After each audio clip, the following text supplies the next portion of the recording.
Om Swastiastu.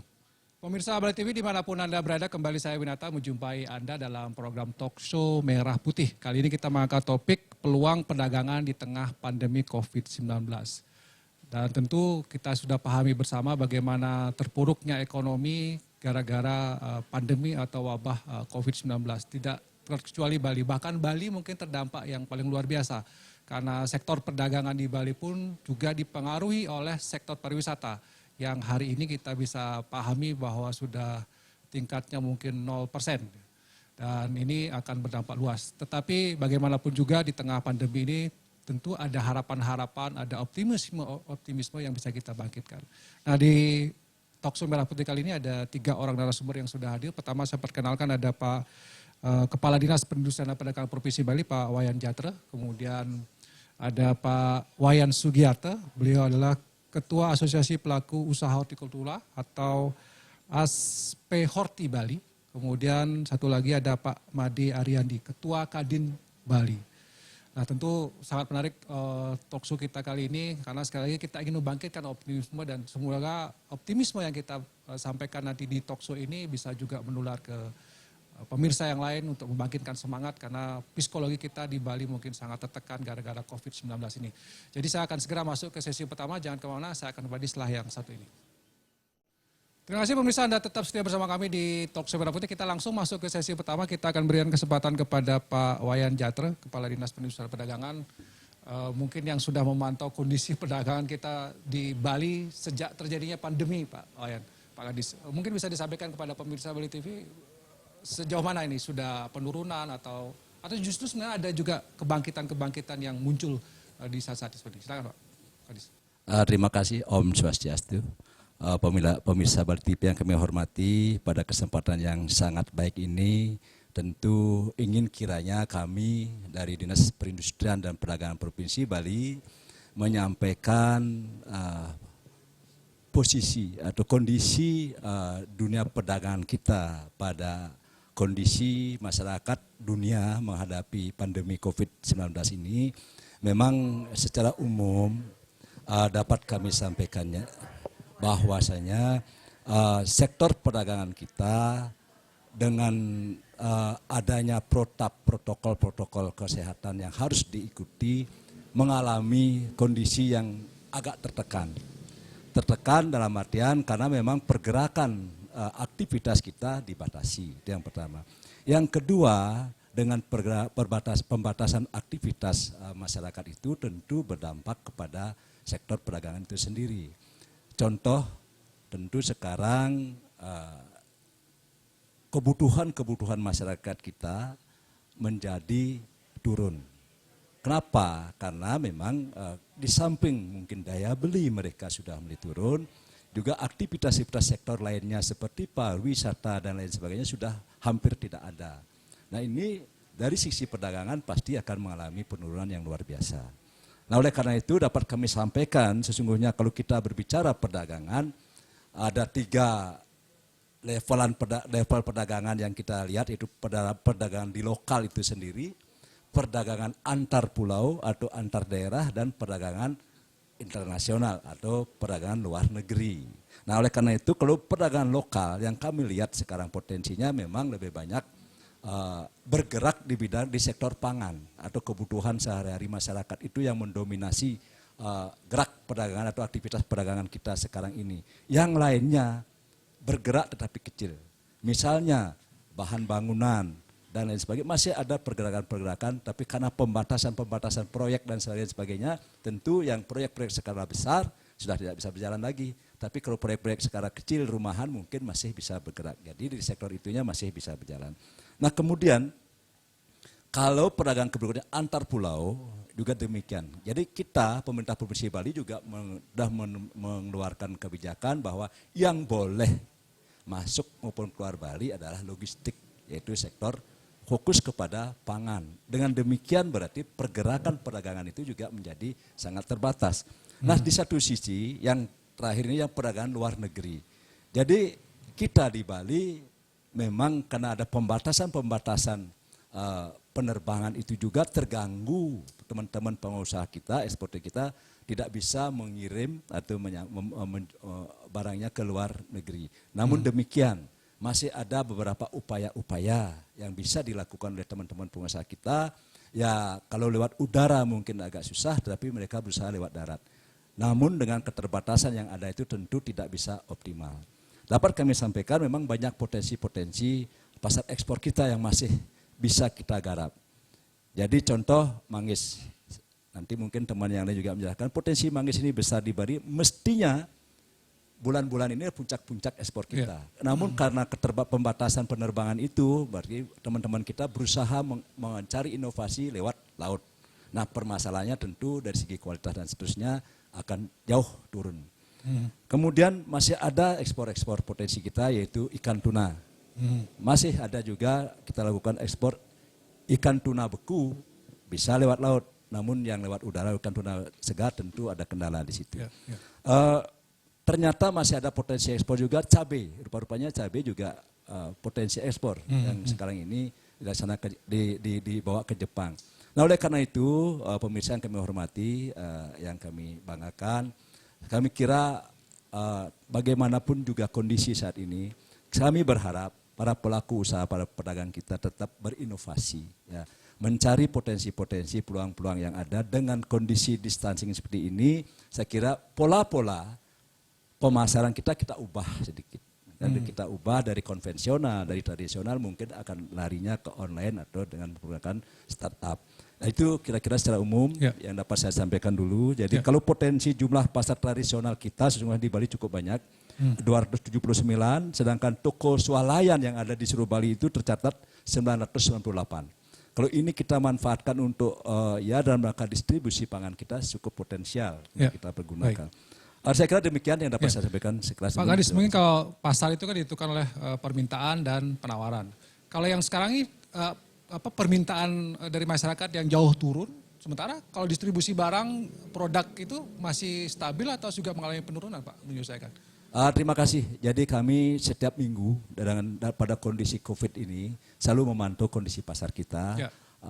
Satu hal yang kami pantau adalah harga. Harga ya. Kemudian yang kedua ketersediaan atau cadangan atau bukan cadangan stok barang ya. Khususnya bapokting ya. Kita fokus ke bapokting dulu sekarang. Bahan pokok penting gitu ya. Penting. Termasuk di sana gas di dalamnya. Jadi bapokting itu selain pangan. Jadi ada sembako, ada bapokting itu ya. Bahan pokok penting, gas masuk di sana ya. Gas termasuk di dalamnya situ. Ada 11 bapokting yang kita pantau.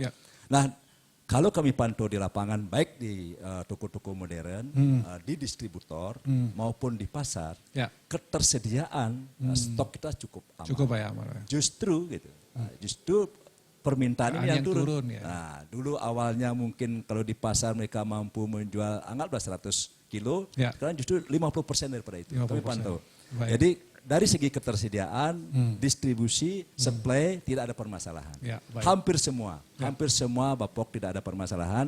Justru sekarang permintaan ini yang turun sehingga memang ada kelihatan kelesuan di pasar. Di samping itu karena memang di pasar-pasar di semua tempat keramaian ini kita kan ada protokol SOP yang harus ketat kita ikuti juga. Jadi masyarakat mengalihkan pola belanjanya dari konvensional, banyak langsung. Sekarang mungkin sebagian di antara mereka sudah menggunakan asana online itu. Online, baik.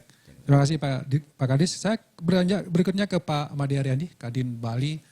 Ya, dulu juga sebelum wabah COVID ini begitu dahsyatnya, sempat kita juga talkshow Pak di Merah Putih. Waktu itu sudah mulai menjerit-jerit nih pengusaha.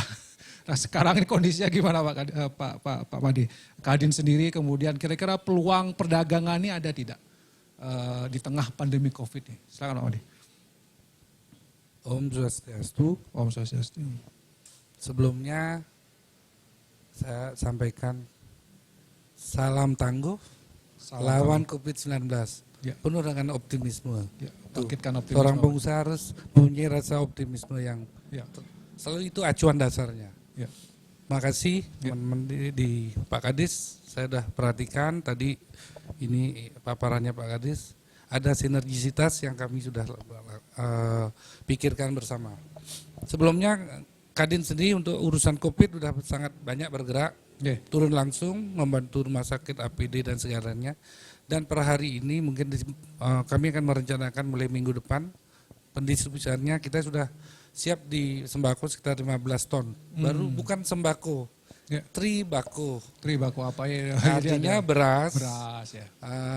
mie instan sama minyak. Kalau sembako kan 9 bahan pokok. Jadi bukan ini, 9 lah ya, ya, tapi 3. tribako.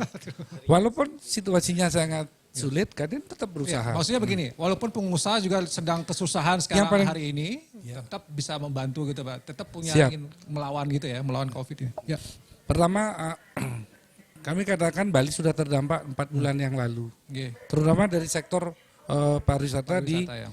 agent. Hotel menurun.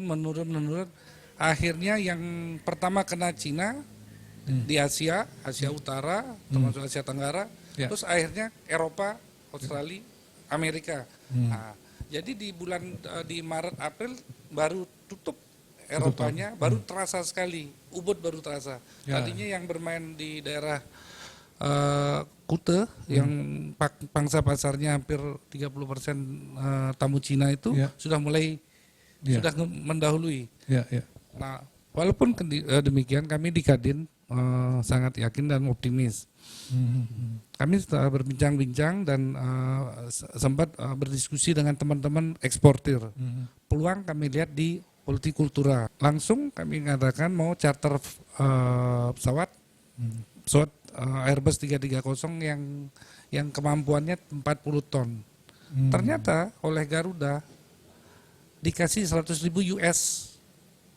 Baru dihitung-hitung, Manggis kita bisa packaging dan yang premium mungkin di harga mungkin 14-15.000.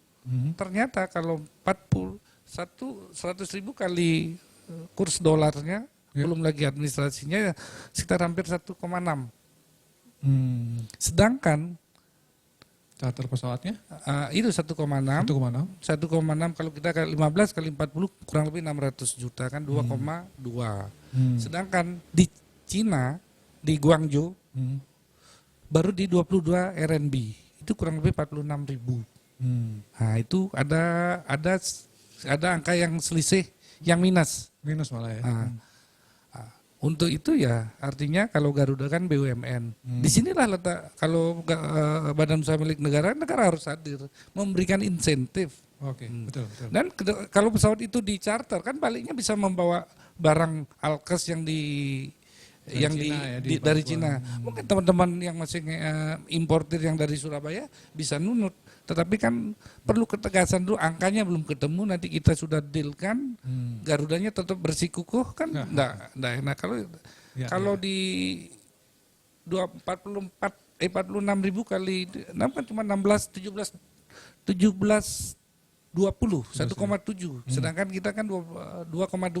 Selisih itu enggak mungkin dong. Jadi pengusaha artinya begini, peluang untuk kita ekspor itu artinya pemerintahan dari luar negeri ada Pak ya? masih ada. Kita masih bisa berdagang sebenarnya. Cuma persoalan sekarang di transportasi ini. Karena kalau charter pesawat terlalu mahal, kalau darat, luar selat laut misalnya juga agak susah ya. Kualitasnya itu paling sedikit 2 minggu apalagi. Menurun ya. Schedule kapal lautnya juga tidak sebanyak kemarin ini.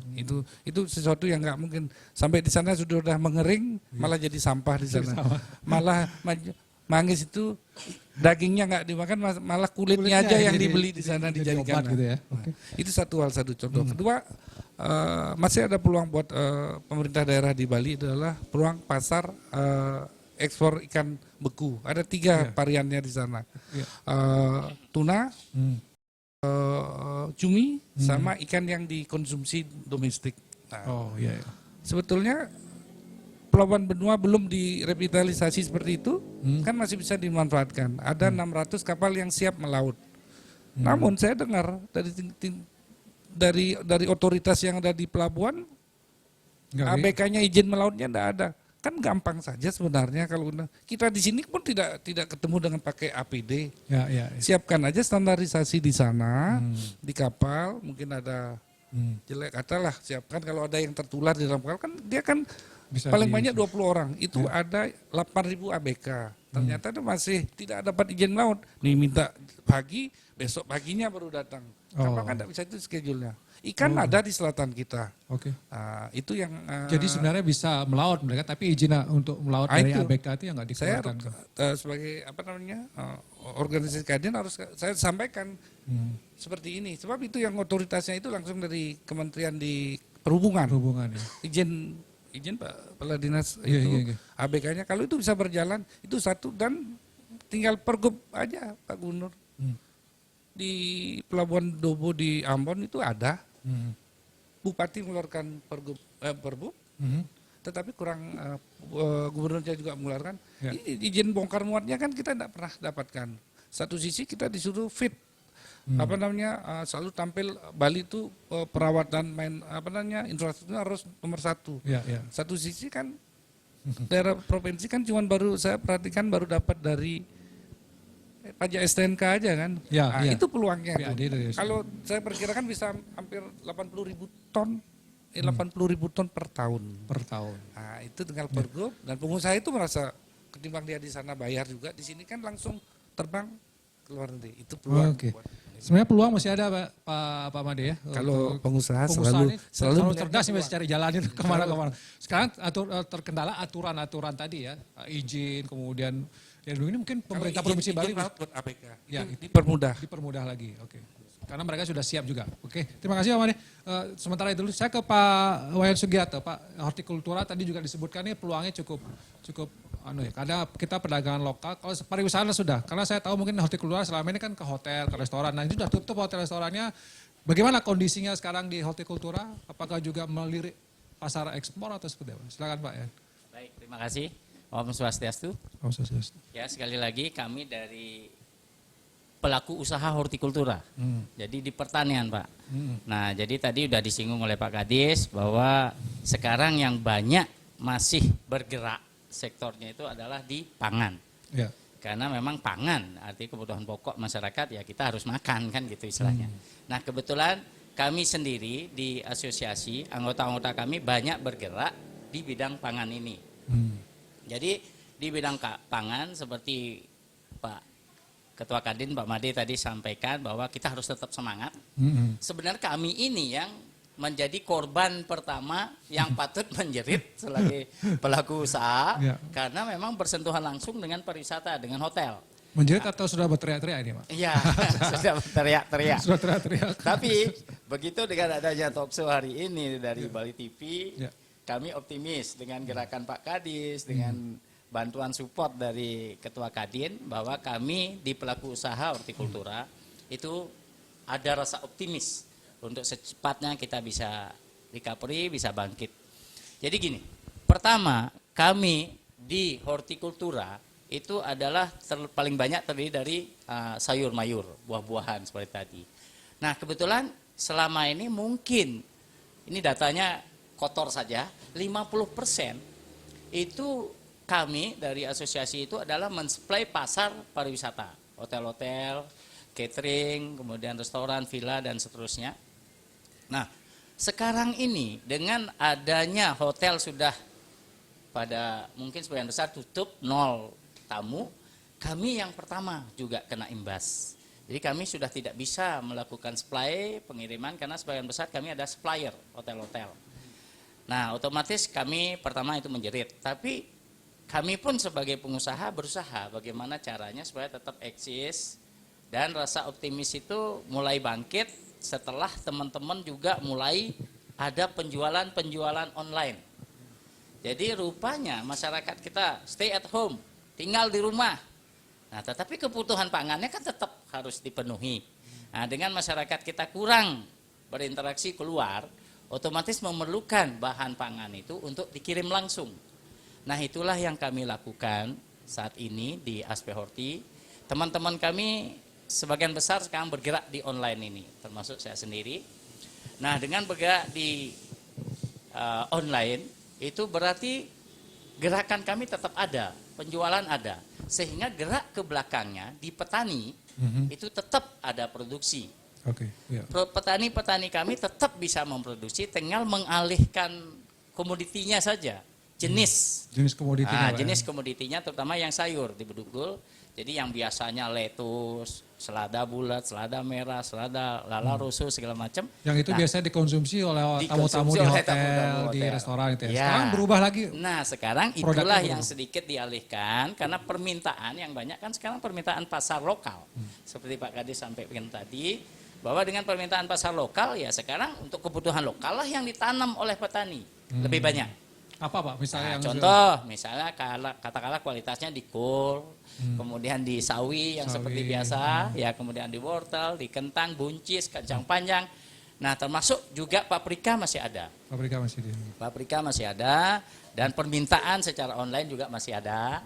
Nah sehingga petani kita juga kita ajarkan supaya mulai cerdas gitu kan sesuai dengan permintaan pasar. Karena pasar pariwisata sekarang nol, sudah hampir tidak ada. Jadi pasar lokal, pasar masyarakat kita sendiri untuk kebutuhan pangannya, itulah yang mulai ditanam. Seperti itu. Nah dan kami melakukan penjualan secara online. Nah kemudian yang kedua, pasar ekspor. Nah kami juga terima kasih. Jadi Pak Kadis pertama tadi menyampaikan bahwa akan ada peluang pasar cabai. Nah karena memang cabai ini yang lalu memang sempat anggota kami banyak yang menanam untuk kiriman ke pabrik, katakanlah seperti itu. Apalagi sekarang bisa ekspor. Nah itu kami tunggu, kami harapkan sekali sehingga kami seperti harapan kita hari ini optimis gitu kan. Nah, ada rasa optimis lagi bahwa petani kami akan mampu menanam cabai dengan skala besar tetapi dikelola oleh banyak orang gitu. Jadi sesuai dengan permintaan. Berapa ton? Apalagi Pak Kadin juga, Pak Ketua Kadin, Pak Made menyampaikan bahwa bisa charter pesawat. Nah kami lanjut sekarang ke Manggis. Pemerintah sudah memberikan kami jalan, mensupport dengan Manggis ini bisa ekspor dengan baik. Dengan ada registrasi, ya Pak De, Pak Kadis. Jadi registrasi terhadap kebunnya. Jadi kebun petani-petani kami Manggis itu diregistrasi. Jadi ini kebun ini disuplai kepada eksportir mana? Eksportir sekarang harus mempunyai packing house. Packing house. Jadi rumah packing ya. Jadi dengan rumah packing disitulah ada sortasi, di situ ada pembersihan, di situ ada pengepaan. Nah itu sudah diatur oleh pemerintah. Nah dengan sudah diatur oleh pemerintah kami optimis sebenarnya untuk bisa tahun ini sebenarnya puncaknya seperti Pak Kadis tadi sebutkan, Mei ini sebenarnya puncak panen manggis. Manggis dan diekspor harusnya bisa Pak ya? Diekspor. Nah itu kalau tahun lalu aja sehari itu bisa 60 ton per hari. Manggis ya? Manggis. Nah tetapi sekarang tadi Pak Made sudah sampaikan, karena yang berjalan hanya melalui laut, jadi otomatis kualitas itu sangat ketat. Jadi yang dulu hitam kalau lewat penerbangan, hitam masih bisa jalan. Kalau sekarang nggak bisa, harus merah. Harus merah. Apalagi yang umum, yang kecil udah enggak, kemudian yang pecah rambut istilahnya, itu nggak bisa jalan, apalagi yang sudah keras gitu kan, nggak bisa. Jadi otomatis sekarang kalau dulu katakan 50% dari panenan, itu bisa diekspor, jadi quality ekspor. Kalau sekarang paling 10%. Yang bisa diekspor yang bisa diekspor. Itu gara-gara ketatnya sortiran. Sortiran karena angkutan ini Pak. Karena angkutan. Ya, distribusinya yang hanya lewat kan laut seminggu gitu ya Pak Madenge. Kalau lewat laut. Seminggu. Sedangkan kalau pesawat kan 7 jam. Oke. Ya, jadi otomatis kualitas persyaratan eksportir itu jauh lebih ketat sekarang. Apalagi tadi disampaikan harga. Jadi yang bisa kita lihat sebenarnya adalah perlunya sinergisitas gitu ya, yang mantap betul-betul ini antara pemerintah, dunia usaha dan juga para pengusaha ini ya. Jadi memang, oke kita break sebentar, nanti kita lanjutkan lagi mungkin dengan Pak Kadis nanti. Kira-kira bantuan konkret apa yang bisa diberikan oleh pemerintah Provinsi Bali dalam hal ini untuk mendukung, karena support kepada petani tetap harus diberikan, minimal ketika mereka produksi barangnya ini bisa ada yang membeli, atau kalau misalnya tidak lokal ya mungkin bisa ekspor, sehingga kita syukurnya adalah stok barangnya masih tersedia, itu artinya bahwa kita tidak akan kelaparan, tapi persoalan distribusinya yang jadi persoalan. Demikian kita akan break sebentar, nanti saya akan kembali setelah yang satu ini. Terima kasih pemirsa, Anda tetap setia bersama kami di Talkshow Merah Putih. Saya langsung ke Pak Kadis lagi, mungkin menanggapi dari Pak Made Ariandi dan Pak Wayan Sugiharto tentang mungkin peran pemerintah yang untuk mensupport gitu ya. Ada dua sebenarnya peluang yang masih tersisa di peluang kita pasar lokal. Sudah ada aplikasi tadi ya, bisa belanja online, kemudian ekspor ini yang masih, tapi kendalanya masih ada di bagaimana membawa barang ini keluar. Mungkin ada solusi Pak dari Kadis Perindustrian dan Perdagangan. Silakan Pak Wayan. Iya, terima kasih. Jadi yang pertama saya berbicara pasar lokal dulu, ya kan.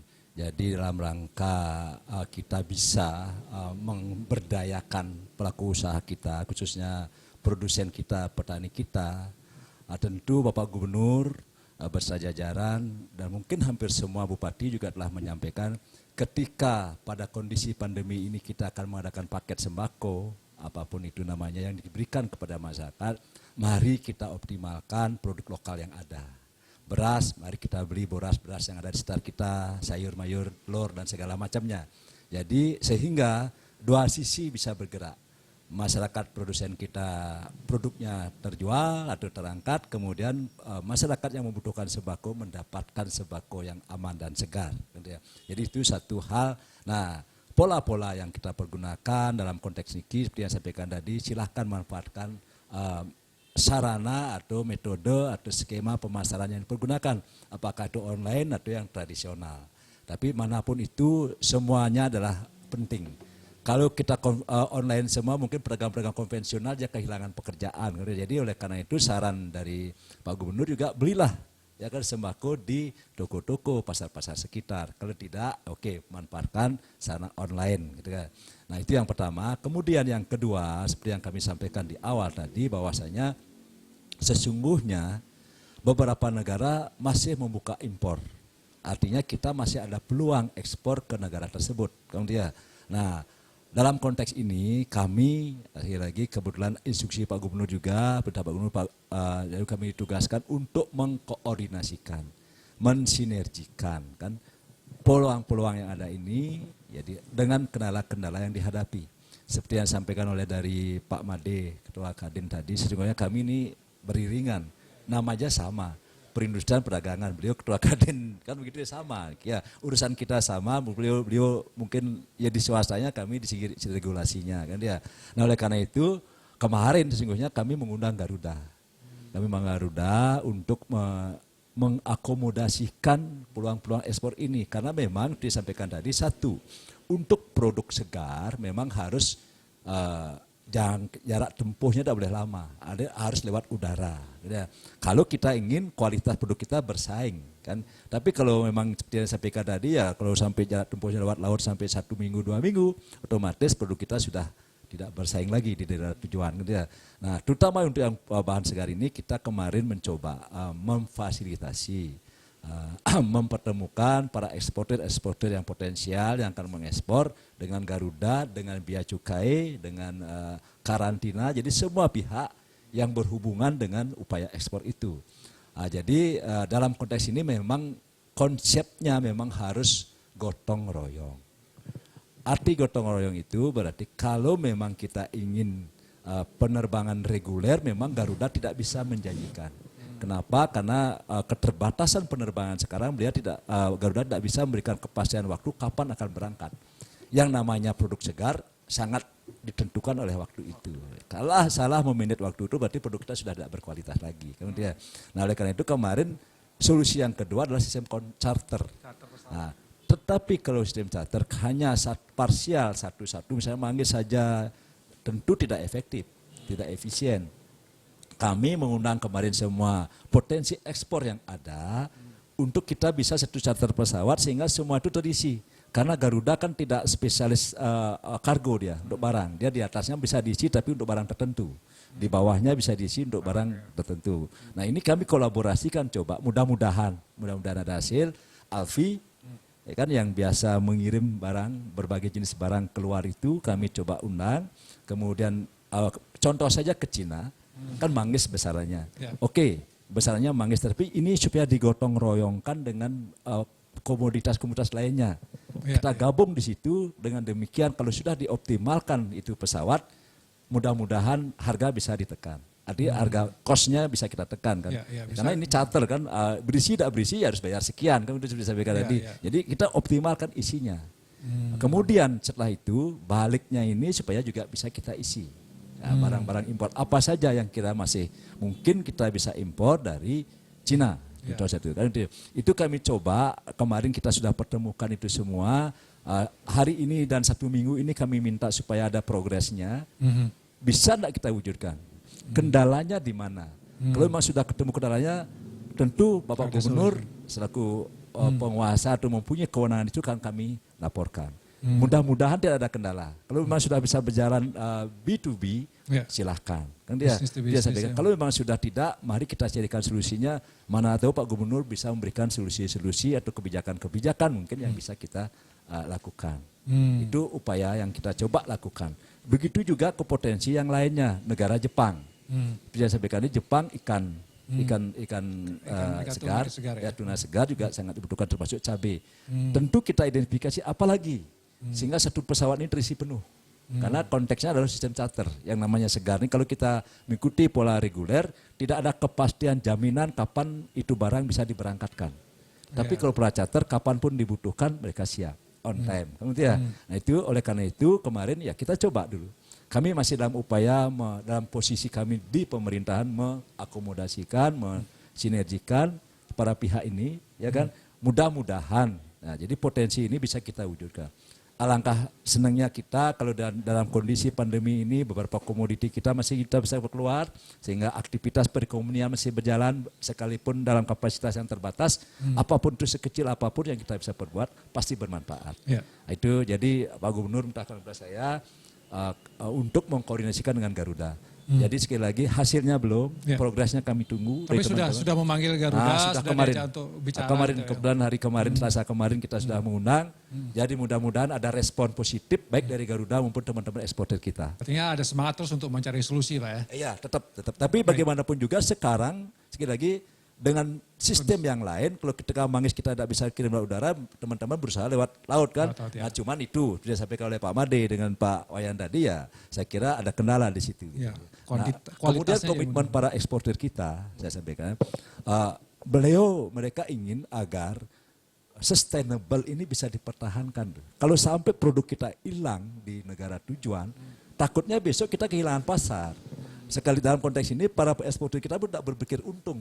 Yang penting barang produk kita tetap bisa nyampe di istilah saya pelanggan itulah ya di negara tujuan kan. Kalau ini bisa direbut oleh negara lain nanti, contoh manggis kita direbut oleh negara lain, besok tahun depan mungkin kita ada kesempatan lagi kan, karena sudah dikuasai oleh negara lain. Ini yang dimaksud oleh para eksportir. Kita juga ingin mempertahankan ini, tidak berbicara keuntungan di sini, bagaimana kita bisa mempertahankan pasar di sana, pasar di sana. Karena Bali memang punya branding, yang disampaikan oleh Pak Made luar biasa. Jadi dari Bali ya sekalipun datangnya dari mana, pintunya dari Bali ya punya branding itu, mendapat kepercayaan luar biasa dari para negara tetangga kita. Betul. Dalam kondisi seperti ini nih, pasar harus tetap dijaga Pak ya, jangan sampai karena gara pandemi ini hilang. Tahun depan kita bagus tidak bisa lagi karena pasar sudah diambil orang lain. Sudah diambil orang lain itu. Ya betul, perlu sinergisitas itu. Baik, saya ke Pak Made.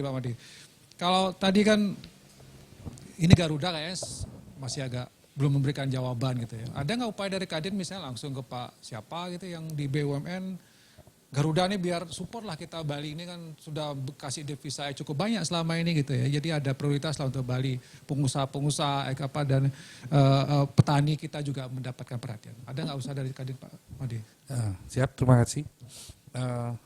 Menambahkan dari Pak Kades lagi itu. Artinya perdagangan itu tidak murni dagang. Itu hanya memaintenan komoditi kita di negara tersebut. Dan satu lagi, dunia luar bisa melihat kita sudah mau mengirim barang, berarti Bali itu sudah beranjak normal, ke arah normal. Kan itu artinya, itu pesan buat internasional. Kalau sampai kita barang kita ini satu pesawat ada datang dari sana, pesannya oh Bali sudah mengikuti Jepang, Taiwan, Korea dan Cina. Nah, berarti kan itu pesan terhadap kondisi pandemi terakhir yang akan itu aja. Kan Jadi stimulus kita belum bicara mau cari untung sebenarnya Nah. kondisi begini ya, tapi menjaga pasar, menjaga ada citra juga yang harus dijaga dari Bali bahwa Bali sudah bisa ekspor walaupun kondisinya seperti itu yang perlu dilakukan Iya. itu Pak Madi ya. Kalau internasional kan Indonesia kan parameternya Bali. Bali, betul. Kalau sudah Bali berarti kan wah ke depan perlu ini istilahnya kembali ke laptop semua. Jadi PSBB yang ada di Jawa Barat kan itu 2 minggu lagi. Mereka 2 minggu karena perubahannya kan bagus. Nah kita tidak bisa mempunyai mindset di Bali itu berpikir sama dengan daerah karena kan kita kecil, Ya. penduduknya kecil. Kita harus menunggu bagaimana caranya standarisasi pembukaan aktivitas ekonomi dalam hal ini pariwisata hotel. Ya besok mungkin satu dipersiapkan adalah di airport siapkan scanner untuk ini, setiap hotel harus ada, mall harus ada.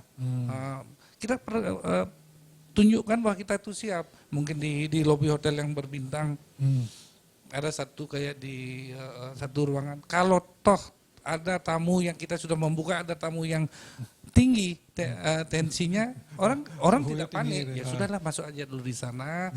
Terus tidak harus. Ini kan istilahnya virus ini kan seperti kita ngelihat ular yang berbisa. Kan kita cuma menghindar aja bisanya. Udah tahu dia nggak usah kita dekat-dekat di sana. Jangan diinjak Pak ya. Nah jangan diinjak kan hal seperti itu. Hal itu harus kita lakukan dengan siap. Terus istilahnya ekspor di Jepang kan mereka udah hampir nomor butuh bahan pokok untuk dimakan. Ya, Kita ya. ada. Ya, itu. Baik. Kalau di selain Cina dan Jepang ada lagi nggak pasar gini Pak Madi yang kita bisa ekspor ke negara lain misalnya apa yang mungkin Potensinya mungkin Timur Tengah. Timur Tengah ada ya? Australia, Timur Australia Tengah. masih ada ya? Terus New Zealand ada tapi cuma handicraft. Kalau hortikultura mereka itu kuat sekali. New Zealand itu. Asbak yang ada di Kuta, setir-setiran mobil yang ada di Kuta itu sangat laris di New Zealand. Karena kan ada kemiripan Melanesia itu. Handicraftnya ada kemiripan dia dengan kita yang ada dijual. Nah, itu perlu karena apa istilahnya tuh kargonya di bawah masih kosong. Dia hanya membawa turis saja kemarin. Itu peluang buat kami laporkan ke Pak Kepala Dinas. Itu peluang buat itu beranjak normal. Yang penting kita ke depan kita harus satu langkah dengan provinsi yang lain. Satu langkah di depan ya? Satu langkah ke depan. Untuk siap lah. siap, Artinya mall ini istilahnya armada. Setiap hotel mungkin istilahnya wajib punya ambulan itu. Jangan sampai masa hotel yang besar terus orangnya masih lama menunggu ini kan itu kan. Nah itulah pesan lagi kembali saya katakan pesan kepada dunia internasional bahwa Bali itu sudah siap dari segi industri pariwisatanya. Dalam 1 bulan ke depan ini. Kan Pak Jokowi Presiden bilang Bali diharapkan di pertama masyarakat diminta untuk disiplin. Oh ya disiplin. Karena bulan Juli kita udah mulai akan hidup normal. Itu kan satu Kalau spirit. disiplin ya, Nah, betul. itu aja. PMI lagi saya tambahkan sedikit PMI. Mungkin yang belum datang, sisanya yang belum datang, mungkin para orang tuanya kan dia komunikasi. Mungkin dia harus melaporkan Pak anak saya mau schedule-nya tanggal ini. Nah, mereka edukasi dulu. Jangan sampai ada keadaan anak saya sehat kok. Kenapa saya harus ini isolasi bukan ini proses yang harus dilakukan protap. Baik. Hanya sekian aja. Baik, terima kasih Pak Madi. Saya beranjak ke Pak Wayan Sugiarto. Pak Wayan, hortikultura tadi yang sayur mayur, kemudian manggis ya. Kalau yang lain belum ada yang bisa diekspor Pak ya? Atau tidak ada permintaan untuk ekspor dari cabai tadi ada ya? Selain itu mungkin ada yang selama ini permintaan? Atau mungkin selama ini hortikultura hanya di tingkat Bali saja yang dilayani? Ya, baik. Untuk ekspor ya sesuai dengan diskusi kita siang ini. Jadi pertama memang yang sudah mendunia katakanlah seperti itu adalah produknya manggis. Nah tapi di Bali sudah ada sekitar 14 eksportir PT yang mempunyai packing house. Semua itu berusaha untuk mengembangkan produk. Jadi tidak hanya manggis seperti itu. Nah kemarin kita udah eksperimen untuk menangani salak Bali. Salak gulanya Pak. Jadi bagaimana kita membersihkan duri-duri salak itu supaya bisa quality ekspor. Nah kemudian ada buah naga yang sudah siap malahan ada buah naga yang organik, pure organik. Jadi itu sudah siap untuk diekspor dan sudah pernah ada pembicaraan antara eksportir dengan importir, termasuk alpukat kalau kita bilang buah ya. Dari sayur ada buncis, ada paprika. Itu semua baru tahap penjajakan. Ya. Artinya untuk bisa Tapi kalau permintaan dari negara lain ada? sebenarnya ada. Okay. Cuman sekarang handlingnya ini mungkin harga nggak tercapai di sananya, kemudian juga kualitas seperti itu. Nah, tapi kami sekarang justru berbalik nih setelah mendengar pemaparan dari Pak Kadis dengan Pak Gubernur, pemerintah terutama, dan disambut oleh Pak dari Ketua Kadin, bahwa dengan adanya COVID-19, Corona datang, kami justru melihat akan ada lonjakan suatu saat. Jadi rasa optimisme kami gitu loh sebagai pelaku muncul karena pemerintah begitu kuatnya ingin untuk recovery, untuk bisa lebih baik dari kondisi susah. Sekarang kita bisa berbuat itu suatu saat, pada saat kita normal, mudah-mudahan Juli Pak dengan kondisi sudah normal akan jauh lebih melonjak. Artinya permintaan akan jauh lebih besar. Kemudian mudah-mudahan tamu juga akan mulai lebih cepat untuk bisa datang, tidak takut lagi seperti itu. Jadi kami justru optimis dengan dari Pak Gubernur regulasi seperti itu, dari Pak Kadis menurunkan sudah kami tangkap. Nah, dari Kadin juga sudah mensupport gerakan-gerakan dengan memanggil Garuda seperti itu kami optimis ke depan setelah normal akan bisa lebih baik. Jadi kebetulan saya juga titip sedikit PMI tadi. Kami kebetulan dari desa. Jadi justru yang kami khawatirkan di Bali COVID ini adalah PMI. Jadi kalau bisa didata bahwa yang akan datang itu sudah harus, mohon maaf kalau bahasa kasarnya mungkin ditangkap dulu Pak ya. Artinya di pemerintah kita bahwa sudah melalui proses cek kesehatan, apapun itu istilahnya, kemudian melalui karantina, baru dia bisa datang ke kampung, ke desa.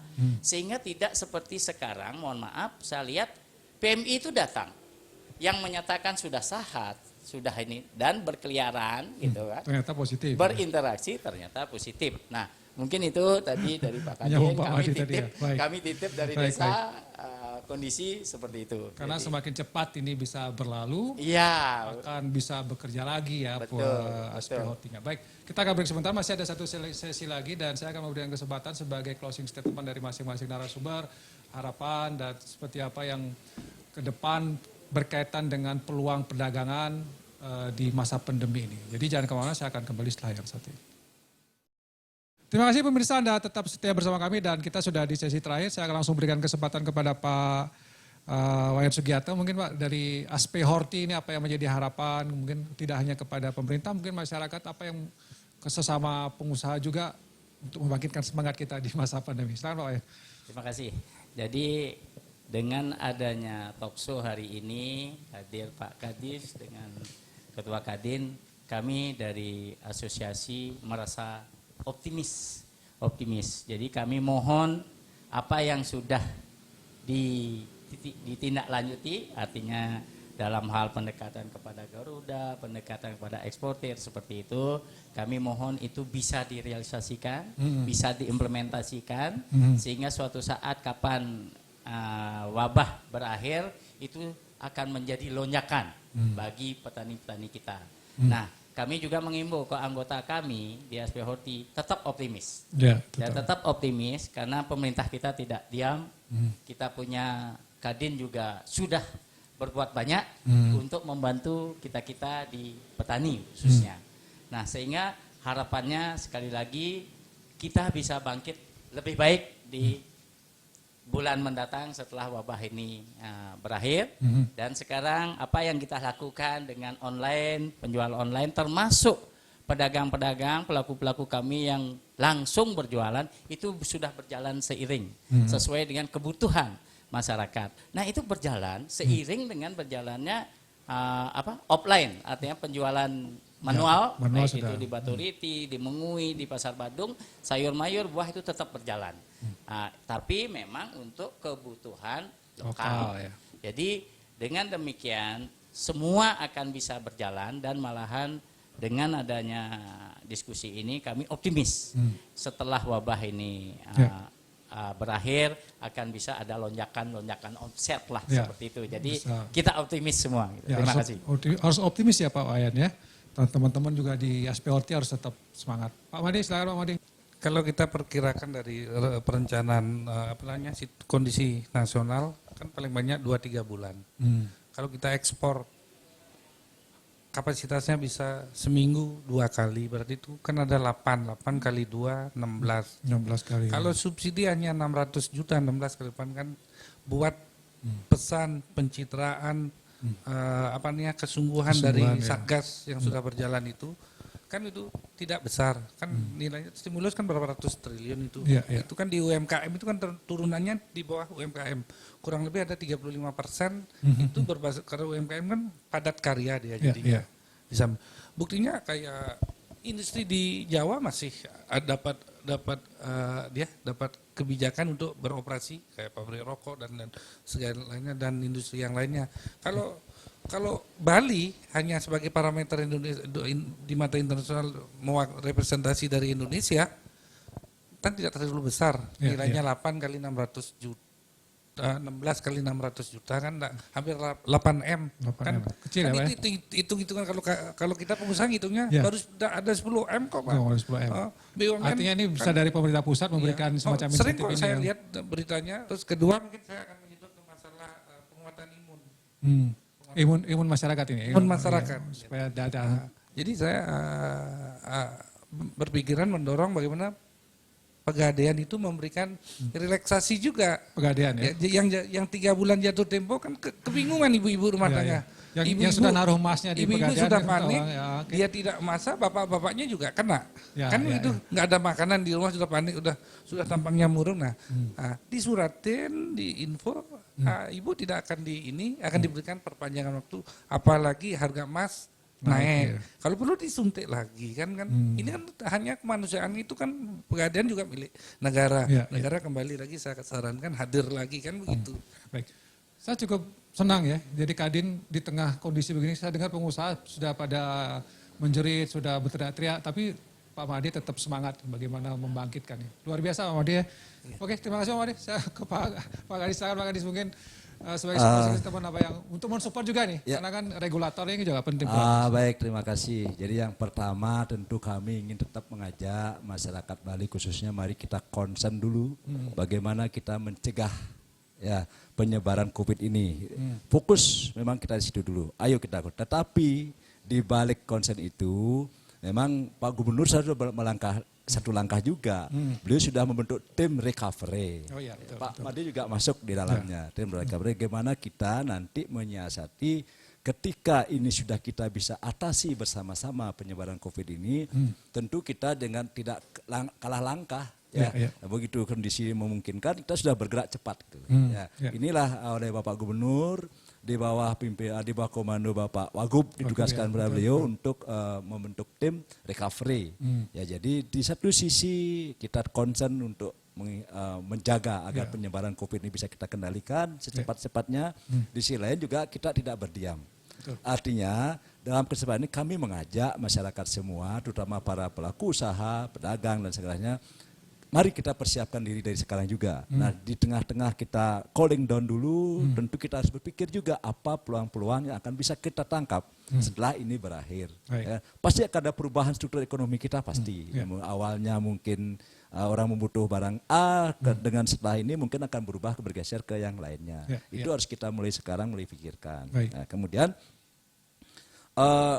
keberikutnya kami mengajak juga para pelaku usaha semua, mari kita pintar-pintar melihat peluang-peluang yang ada yang mungkin masih bisa kita laksanakan dalam kondisi sekarang.